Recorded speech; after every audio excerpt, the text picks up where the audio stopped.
Kementerian Agama menyatakan telah menyiapkan 6 skenario penyelenggaraan haji 1442 Hijriah tahun ini berbasis kuota untuk menghadapi penyelenggaraan ibadah haji di tengah pandemi COVID-19. Skenario itu telah disusun tim manajemen bentukan Menteri Agama sendiri pada akhir Desember tahun lalu. Dan untuk menggali lebih dalam terkait hal tersebut, saya sudah terhubung dengan Bapak Khoirizi, PLT Dirjen Penyelenggaraan Haji dan Umroh Kementerian Agama. Selamat malam Pak Khoirizi. Assalamualaikum. Selamat malam. Selamat malam. Assalamualaikum warahmatullahi wabarakatuh. Pendengar CNN yang saya hormati dan saya banggakan, wabil khusus Mbak Elvira. Baik, apa kabar Pak? Alhamdulillah sehat, Mbak. Sehat. Oke, baik. Kita mengharapkan ada kabar baik juga dari Kementerian Agama berbicara mengenai rencana ibadah haji sangat ditunggu umat. Perkembangannya seperti apa Pak? Skenario yang sudah disiapkan ada berbasis kuota, ada 6 skenario. Mungkin secara detail seperti apa? Baik Mbak Elvira, tentu kita semua berharap tanpa terkecuali saya pribadi ya, bagaimana haji ini kita bisa mendapat kepastian. Tetapi perlu kita sadari semua para pendengar CNN yang berbahagia, haji ini kan dilaksanakan dengan 2 regulasi. Ada regulasi yang kita miliki yang dalam hal ini Undang-Undang 8 2019, alhamdulillah semuanya sudah settle, sudah siap. Nah, pertanyaannya sekarang adalah regulasi pemerintah Arab Saudi yang kita kenal dengan Taklimatul Hajj. Nah, ini yang sampai hari ini kita selalu menunggu, ya selalu berharap. Tetapi kembali lagi, yang punya kewenangan kan pemerintah Arab Saudi, bukan kita. Nah, untuk itulah kami Kementerian Agama berdasarkan undang-undang itu, persiapan tidak boleh kami hentikan. Walaupun sampai hari ini belum ada kepastian, persiapan terus kami lakukan. Paling tidak ada yang Mbak Elvira sampaikan tadi, paling tidak ada 6 skenario yang akan kita lakukan. Skenario pertama umpamanya 100%, itu sudah tidak mungkin lagi. 50% sudah agak jauh. Nah, tinggal sekarang skenario 30%, 25%, 20%, 15%, bahkan sampai 5%. Itu kita mitigasi sedemikian rupa sehingga pada saatnya nanti pemerintah Arab Saudi memberikan warning untuk kita, bukan kita saja, seluruh negara muslim bisa mengirimkan jemaah, kita sudah siap. Kira-kira begitu, Pak. Jika kemudian tadi yang kemungkinan terkecil, misalnya begitu 5%, kemudian penyebarannya itu seperti apa?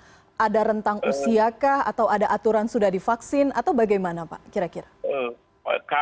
Kalau regulasi itu kan yang sudah pasti, pertama pemerintah Arab Saudi setiap orang yang mau masuk, bukan saja haji, orang yang mau masuk ke negara Arab Saudi, mereka harus sudah tervaksin.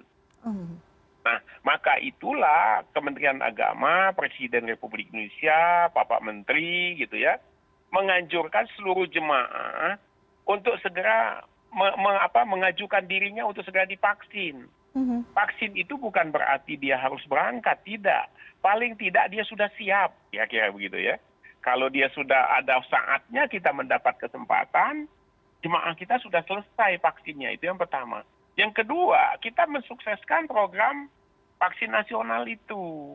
Nah, itu yang menjadi domain alasan kita kenapa vaksin itu penting. Kira-kira begitu, Mbak. Jadi sudah bisa dipastikan syarat vaksinasi ataupun sudah divaksin itu sudah final begitu. Nah, berbicara mengenai sebarannya sendiri, apakah ada skala prioritas? Kita tahu di tahun lalu pemerintah Arab Saudi menetapkan rentang usia tertentu untuk bisa melakukan ibadah haji. Meskipun tahun lalu itu juga hanya ekspatriat 70% dan internal warga Arab Saudi 30%. Jika kemudian diberikan lampu hijau begitu misalnya untuk Indonesia, apakah ada rentang usia tertentu juga yang sudah disiapkan skenario dari pemerintah?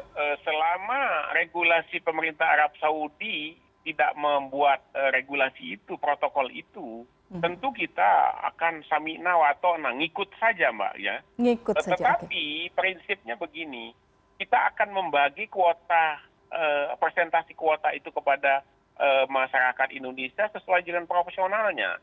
Contoh bukan begini, kalau Jawa Tengah itu mendapat kuota 100 pada tahun 2020, umpamanya gitu ya, kemudian ditetapkan tahun ini hanya 30%. Maka yang akan kita ambil nomor 1 sampai 30 itu. Selebihnya ya dengan sangat berat hati, dengan permohonan maaf yang sebesar-besarnya. Sisanya ya tidak mungkin kita bisa akomodir.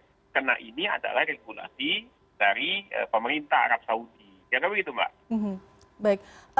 Artinya kan mungkin saja dalam rentang waktu yang sangat singkat begitu ya Pak Khoirizi ya, keputusan dari pemerintah Arab Saudi. Atau dari sekarang komunikasi sudah ada dan kemungkinan bulan apa mereka akan memberikan kabar bagi Indonesia karena kita termasuk negara dengan jumlah calon haji terbanyak di dunia. Ya. Diplomasi terus kita lakukan. Koordinasi terus kita laksanakan. Terakhir saya ketemu dengan Duta Besar Arab Saudi yang ada di Indonesia. Beliau menyampaikan, Pak Dirjen, sampai hari ini belum ada satu statement pun dari pemerintah Arab Saudi tentang penyelenggaraan haji tahun 2021. Tetapi, kata beliau, andaikan pemerintah Arab Saudi sudah mendapatkan kepastian untuk ada kesempatan negara-negara muslim mengirimkan jemaahnya ke Arab Saudi tahun 2021, maka yang akan diberikan informasi pertama itu adalah Indonesia. Okay. Apa alasannya? Karena Indonesia merupakan negara terbanyak mengirim jemaah. Yang kedua, kita merupakan role model dalam penyelenggaraan haji dari tahun ke tahun. Kira begitu, Mbak? Karena ini menjadi sesuatu yang sangat ditunggu oleh calon haji. Penyampaian kepada masyarakat bagi mereka yang sudah mendaftar yang kemarin 2020 gagal berangkat, bagaimana Pak kemudian Kementerian Agama mengelola ini? Dengan segala kepanjangan tangan kita, baik yang ada di dalam struktur kepemerintahan dari mulai pusat, provinsi, kabupaten sampai kecamatan, tentu ini kita sampaikan kepada aparatur kita. Yang kedua, kita juga punya perwakilan masyarakat dalam hal ini, ada KBIHU, ada PPIU, ada PIHK. Ini juga kita berikan sosialisasi. Apa harapannya? Semua stakeholder kita bisa mengedukasi masyarakat agar memahami kondisi pandemik ini.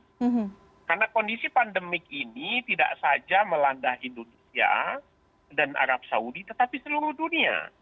Patut kita syukuri, Mbak Elvira, bahwa keputusan pemerintah Arab Saudi dengan hati-hati memberikan keputusan untuk melaksanakan atau tidak melaksanakan, memberikan peluang atau tidak memberikan peluang kepada negara-negara Muslim mengirim jemaahnya, tentu keputusan yang sangat baik menurut saya. Kenapa? Dia memikirkan keselamatan umat Muslim itu sendiri. Bayangkan kalau umpamanya pemerintah Arab Saudi berkonsentrasi bukan pada persoalan keselamatan, mungkin kita akan menjadi korban. Nauzubillah min dzalik. Ini menurut saya yang patut kita syukuri, Mbak Elvira.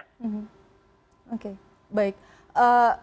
Banyak pasti ya kalkulasinya ya Pak ya. Di satu sisi keinginan masyarakat untuk bisa kembali beribadah sangat tinggi. Di sisi lain ada faktor kesehatan, keselamatan bagi tidak hanya masyarakat yang berada di sana ataupun juga masyarakat yang akan berangkat para calon haji. Apa yang bisa dilakukan oleh masyarakat saat ini yang masih menunggu, tidak tahu bagaimana mereka melihat list dan skenario selanjutnya, apa yang bisa dilakukan masyarakat saat ini, Pak?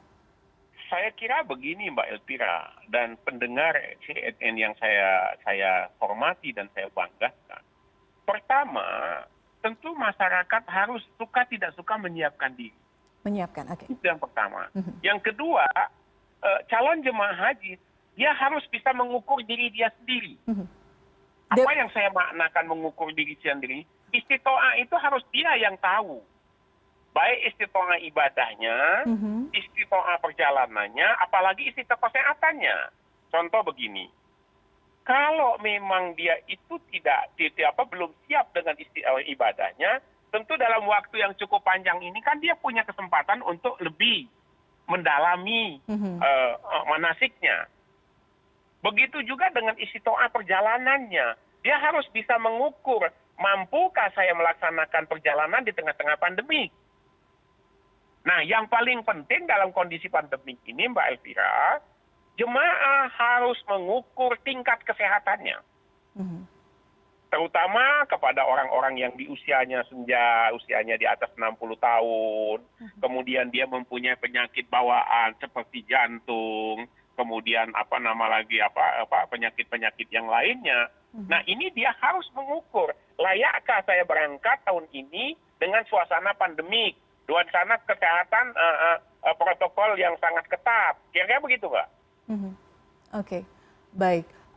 Banyak catatan dari Pak Khoirizi, pencerahan, terima kasih. Sebelumnya kita menanti bagaimana keputusan dari pemerintah Arab Saudi yang juga nanti pasti akan disampaikan oleh Kementerian Agama. Banyak sekali yang memang harus diperhatikan pada saat menjalankan ibadah di tengah pandemi. Terima kasih Pak, waktu Anda sudah berbincang. Oke, baik, silakan. Yang ingin saya sampaikan, Elvira, mungkin masih ada waktu. Siap, silakan Pak. Saya berharap kita semua, masyarakat wabil khususnya jemaah haji Indonesia, berangkat atau tidak berangkat jemaah kita tahun ini, semuanya membawa dampak. Ya, kalau kita berangkat, dampak keselamatannya cukup tinggi, kemudian kosnya mungkin juga cukup tinggi. Begitu juga kalau tidak berangkat, dampaknya apa? Antrian kita semakin panjang, usia kita semakin senja.